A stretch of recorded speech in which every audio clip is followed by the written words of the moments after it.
Hello बच्चों। आज के इस वीडियो में हम डिस्कस कर रहे हैं क्लास 11th और 12th मैथमेटिक्स सीबीएसई का सिलेबस जो कि 2025 और 2026 के लिए है। ठीक है, तो सिलेबस में कुछ थोड़े बहुत चेंजेस किए गए हैं तो वो हम यहाँ पर देख रहे हैं। तो सबसे पहले तो आप यहाँ देखें कोर्स स्ट्रक्चर क्लास 11th के लिए 2025 एंड 26 के लिए मैक्सिमम मार्क्स आपके यहाँ पर 80 हैं। 3 आवर्स का आपका एग्जामिनेशन होगा जिसमें सेट और फंक्शन जो यूनिट है वो आपकी 23 मार्क्स की है। 5 यूनिट्स में आपके पूरी मैथमेटिक्स क्लास 11th को डिवाइड किया गया है, जिसके अंदर फर्स्ट यूनिट जो है आपकी सेट्स और फंक्शन है जो कि 23 मार्क्स कवर अप करती है। एलजेब्रा है, इसमें आपके 25 मार्क्स का आएगा। कोऑर्डिनेट ज्योमेट्री से आपके 12 मार्क्स का आएगा। कैलकुलस से आपके 8 मार्क्स का आएगा और स्टैटिक एंड प्रोबेबिलिटी से 12 मार्क्स का आएगा। टोटल 20 मार्क्स हो गए। इंटरनल असेसमेंट आपके 20 मार्क्स हो गए। इसमें 10 मिनट की 10 नंबर की तो आपकी फाइल्स एक्टिविटी होगी जो कि आपकी फाइल बनती है ना। और 10 नंबर होंगे आपके इंटरनल असेसमेंट के जो कि आपके 3 पीरियोडिक टेस्ट होंगे, उनमें से बेस्ट ऑफ 2 में से आपको मार्क्स मिलेंगे। बेस्ट ऑफ 2 का कैलकुलेशन करेंगे वो 10 नंबर में से, है ना। 10 तो वो होंगे और 10 आपके जो होंगे फाइल बनेगी जो उसके होंगे। ठीक है, तो 20 मार्क्स तो आपको ये यूँ मान लो स्कूल्स की तरफ से आपको मिलेंगे और 80 मार्क्स का आपका पेपर होगा जो आपको पढ़ाई करके जानी। ठीक है,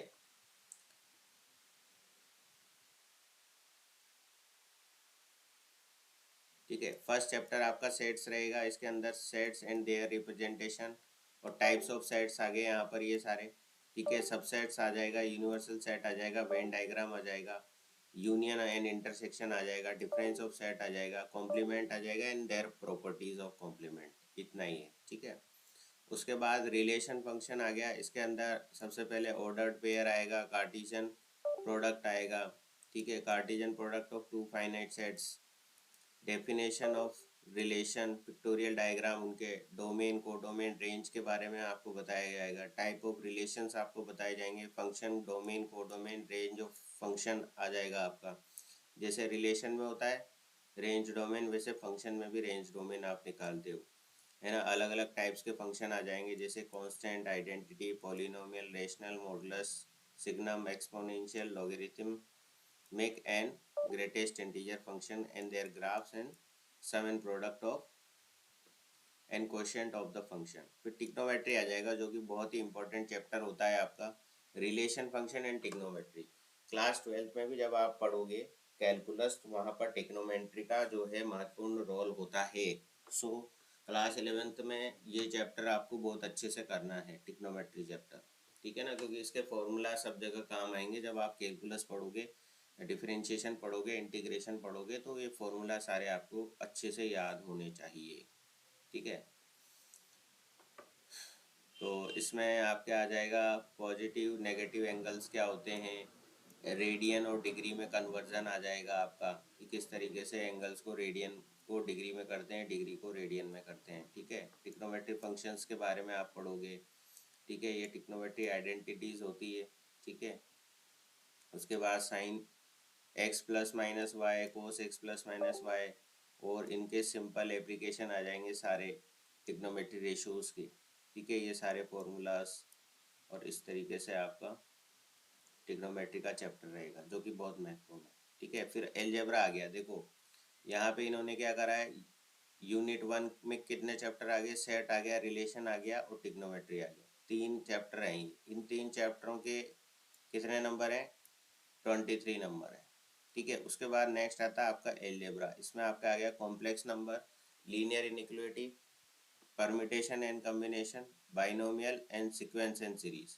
अच्छा, बाइनोमियल चैप्टर पहले पूरा हटा दिया गया था, लेकिन बाइनोमियल चैप्टर वापस से इन्होंने इंक्लूड करा है जिसमें कुछ टॉपिक्स इन्होंने हटाए हैं बाइनोमियल्स के, लेकिन कुछ टॉपिक इन्होंने यहाँ पर लिए हैं। जैसे पास्कल ट्राइंगल, सिंपल एप्लीकेशन इसकी क्या होगी, स्टेटमेंट प्रूफ, मेन जो बाइनोमियल थ्योरम है उसका प्रूफ और उसके से रिलेटेड क्वेश्चन।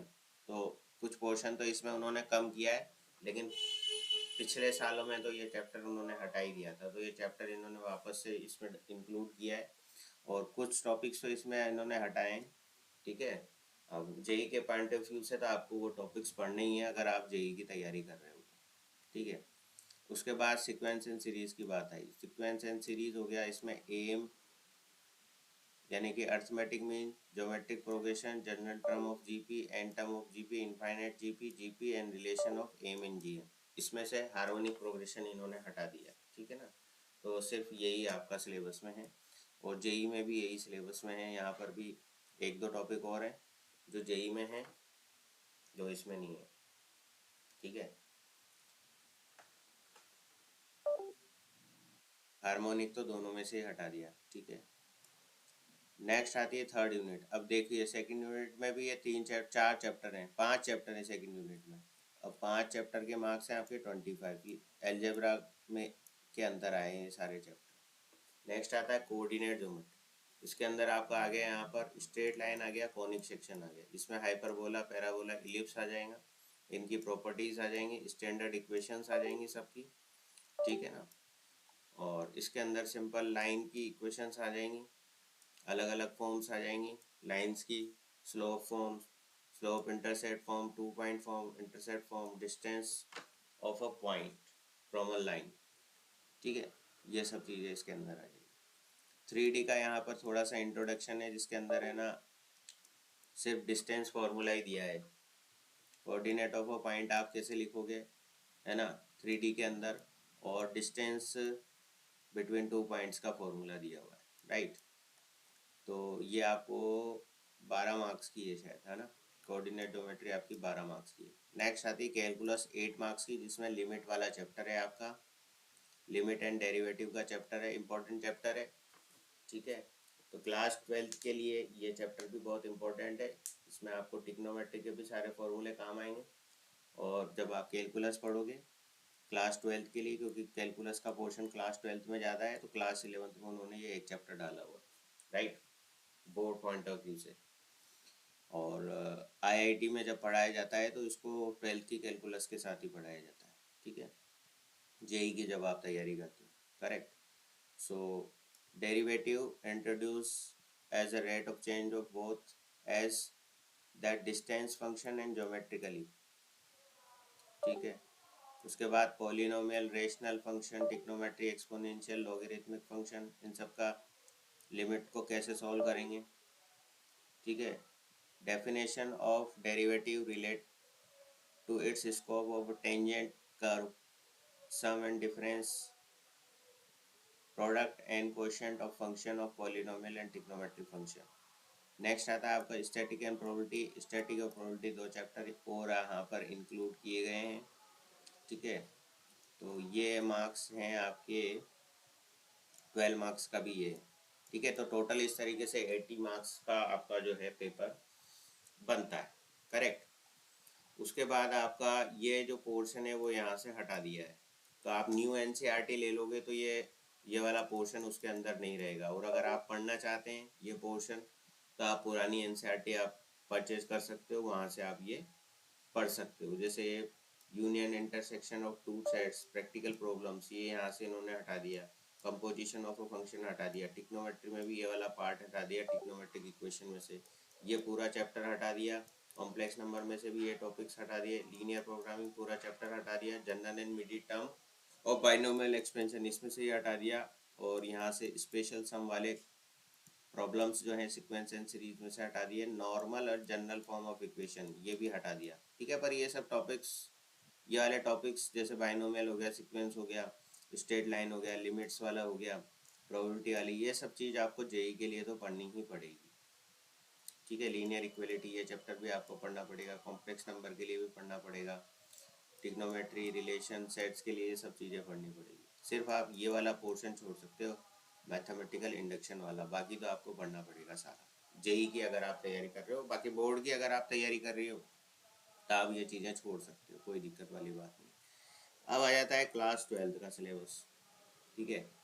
जो बच्चे क्लास 12th में हैं उनको, उनका भी 80 मार्क्स का ही पेपर होगा। और ये स्कीम रहेगी कि रिलेशन फंक्शन 8 मार्क्स का आएगा, एलजेब्रा 10 मार्क्स की आएगी, कैलकुलस आपके 35 मार्क्स की आएगी, वेक्टर 3D 14 मार्क्स का आएगा, लीनियर प्रोग्रामिंग 5 मार्क्स की, प्रोबेबिलिटी 8 मार्क्स की, total 80 marks, and 20 marks for internal assessment. Relation function में आपके आ जाएंगे 3 टाइप के relation, reflexive, symmetric, transitive and equivalence relation. ठीक है, इक्विवेलेंस क्या होता है, जो ये तीनों होगा, जो फंक्शन जो रिलेशन ये तीनों होगा, रिफ्लेक्सिव भी हो, सिमेट्रिक भी हो, ट्रांजिटिव भी हो, तो वो इक्विवेलेंस भी होगा।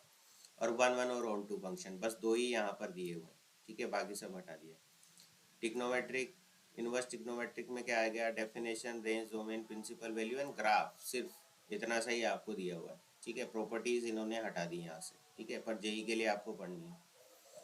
ठीक है, देन सेकंड चैप्टर आ गया एलजेब्रा। इसके अंदर मैट्रिक्स और डिटर्मिनेंट 2 चैप्टर आपको दिए हुए हैं। ये तो आपको पूरा पूरा ही पढ़ना है। ठीक है, इसमें टाइप्स ऑफ मैट्रिक्स आ गया, आपके मल्टीप्लिकेशन आ गया, एडिशन आ गया, सब्सट्रैक्शन आ गया, इनवर्स ऑफ अ मैट्रिक्स आ गया इसके अंदर। ठीक है, यहाँ एरिया ऑफ ट्राइंगल आ जाएगा आपका, solution of linear equation in 2 variables, right. ये 2 और 3 वेरिएबल्स, इस पे क्वेश्चन बनता ही बनता है एग्जामिनेशन में, चाहे जेई मेन का हो क्वेश्चन या बोर्ड का हो क्वेश्चन। एडजेंट ऑफ और inverse of a matrix, consistency, inconsistency, number of solution linear equation के कितने होंगे, इन सब चीज़ों पर आपका जो है क्वेश्चन बनता ही बनता है एग्जाम में, चाहे बोर्ड का हो चाहे जेई का हो। तो ये these 2 chapters are easy and आप यहाँ से अच्छे मार्क्स स्कोर कर सकते हो, जेई में भी और बोर्ड के लिए भी। तो ये चैप्टर आप जरूर करें, अलजेब्रा के ये 2 चैप्टर, मैट्रिक्स और डिटर्मिनेंट। नेक्स्ट आपका आ जाती है कैलकुलस। कैलकुलस का पार्ट 12th क्लास में बहुत ही ज़्यादा है, 35 मार्क्स का आपका यहाँ पर कैलकुलस आता है। इसमें कंटिन्यूटी एंड डिफरेंशियबिलिटी आपका आ गया है ना, मेथड ऑफ डिफरेंशिएशन भी इसके अंदर ही आ जाएगा। अलग अलग फंक्शंस का आप किस तरीके से करोगे, जैसे लॉगरिथमिक फंक्शन का डिफरेंशिएशन कैसे करोगे, पैरामेट्रिक फॉर्म में दिया है उसका कैसे करोगे, इम्प्लिसिट फंक्शन दिया हुआ है उसका कैसे करोगे, इनवर्स ट्रिग्नोमेट्रिक फंक्शन दिया है उसका कैसे करोगे। तो कंप्लीट डिफरेंशिएशन आपका यहाँ पर आ जाएगा, कंटिन्यूटी एंड डिफरेंशियबिलिटी, राइट। उसके एप्लीकेशंस यहाँ पर आ गए। ठीक है, एओडी में। उसके बाद इंटीग्रेशन आ जाएंगे, उसके बाद एप्लीकेशन ऑफ इंटीग्रेशन, फिर डिफरेंशियल इक्वेशन। ये सारा पार्ट जो है आपका कैलकुलस के अंदर आता है, जो कि 35 मार्क्स का आएगा। देन वेक्टर 3D चैप्टर आपका आ जाएगा।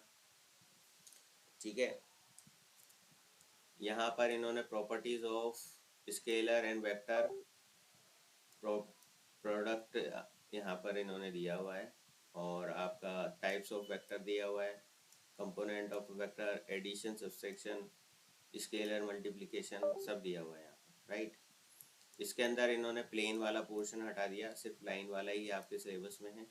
ठीक है, स्क्यू लाइंस क्या होंगी, शॉर्टेज डिस्टेंस क्या होंगी। शॉर्टेज डिस्टेंस पे हमेशा क्वेश्चन आता है, स्क्यू लाइन पे आ जाएगा, पैरेलल लाइंस पे आ जाएगा, एंगल बिटवीन 2 लाइंस पे आ जाएगा, राइट। तो यहाँ पर प्लेन वाला पार्ट है वो इन्होंने हटा दिया, करेक्ट।